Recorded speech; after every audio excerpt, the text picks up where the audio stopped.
Alright guys, it only took coming by horseback to finally get here, but here it is.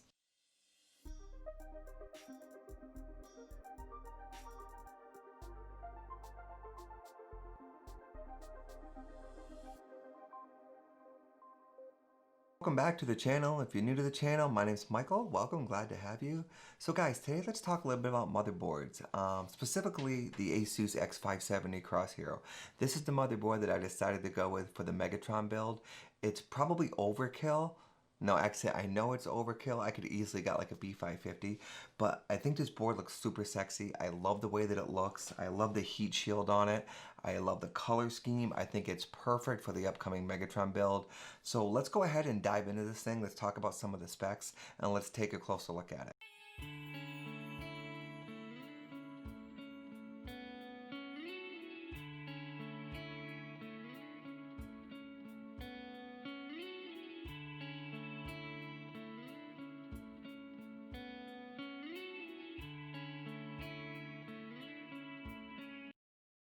So guys, let's talk a little bit about this motherboard here. So it is an AMD X570 motherboard.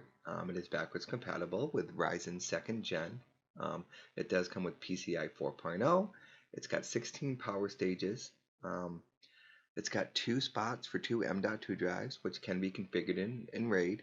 It's got two aluminum heat sinks that go on top of those, so it should be enough to keep them cool. So even in a RAID configuration, you don't see any throttling there. It does have two Ethernet ports in the back, 1 gigabit, one 2.5. It also has something that I really like, and especially on all the mid-range motherboards, it's got the pre-mounted I/O shield. Thank God that for the most part the days are over when you got your little aluminum I/O shield in your motherboard box, and you tried to fit that into the back of your case and snap it in there, and then get your motherboard to line up and then pull the tabs off. What a pain some of those were. So thank God for this here and the pre-mounted I/O shield. So I'm so glad that they came up with a different solution for that. What I really like about this board is the color scheme they got going on. You know, an all black board with silver accents. I think it's kind of absolutely fantastic in the Megatron build, and especially with all the other colors that I'm going with in there, it should match up perfectly. And I'm also really glad that finally it looks like look-wise, you know, Ryzen or AMD motherboards are finally catching up to Intel. You know, look-wise, I think they're putting more thought into now Ryzen motherboards than they were before, especially since Generation 1. So let's take a look at the bottom of the motherboard first. You definitely have a lot going on down here. You got a safe boot button right there. You also have a retry button. You have two RGB headers. You have a bunch of USB headers so you can plug in your front I/O panel from your case. All the way to the right hand side you do have your system panel header. And then in the top left hand corner you have your CMOS battery, and you have one of your two M.2 drives right there as well. To the top of the motherboard, you can see one in the center, that is where the CPU goes. Also, all the way to the right, you'll see a little circular button that says start on there. I call that the jump start button. If you're ever trying to turn your PC on and you keep hitting the power button on your case and it won't turn on, the next thing you can try is take off your panel of your case, reach in there, push that jump start button. Hopefully your PC starts, and then you can kind of figure out what's going on from there.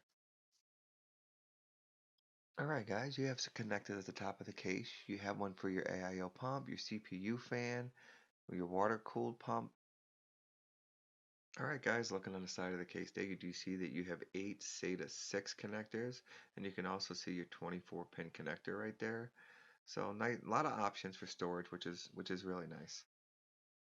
Alright guys, on the side of the case you see you have another picture of your jump start button there, and you have 2 more RGB headers as well.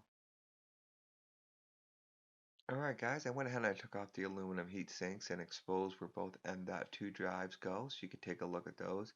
You have your one on the top, you right above your first PCI slot, and then you have your one on the bottom. And like I said earlier, they can be configured in RAID. And then all the way to the left, you do have your ROG Supreme FX8 high definition audio codec. So guys, I really think the Asus really outdid themselves on this one. I think this board is super nice, loaded with features. It's a great motherboard for overclocking. I won't be doing any of that. Really don't need to, especially with the 5900X. That is one heck of a CPU. I'm still trying to get my hands on one of them.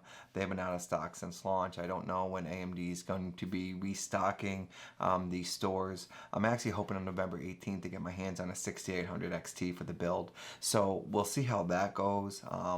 I hope it goes a little bit better than me trying to get my hands on a 5900X because that didn't go too well at all. I mean, I think I was spamming the refresh button and I didn't even get one to show up, let alone get one in the cart. So hopefully I have better luck with the 6800 XT. But again, post down in the comments, guys, and let me know what you think. And let me know if you guys have used this board before and what your thoughts on it. And again, if you're new to the channel, don't forget to hit that subscribe button, guys. And again, the notification bell. So anytime I make a new video, you guys are aware of that and you guys could check that out. So, you know, with winter approaching, guys, and the world getting crazier by the second, it seems, stay safe out there, guys. Stay healthy. As always, I appreciate you. And I'll see you in the next one.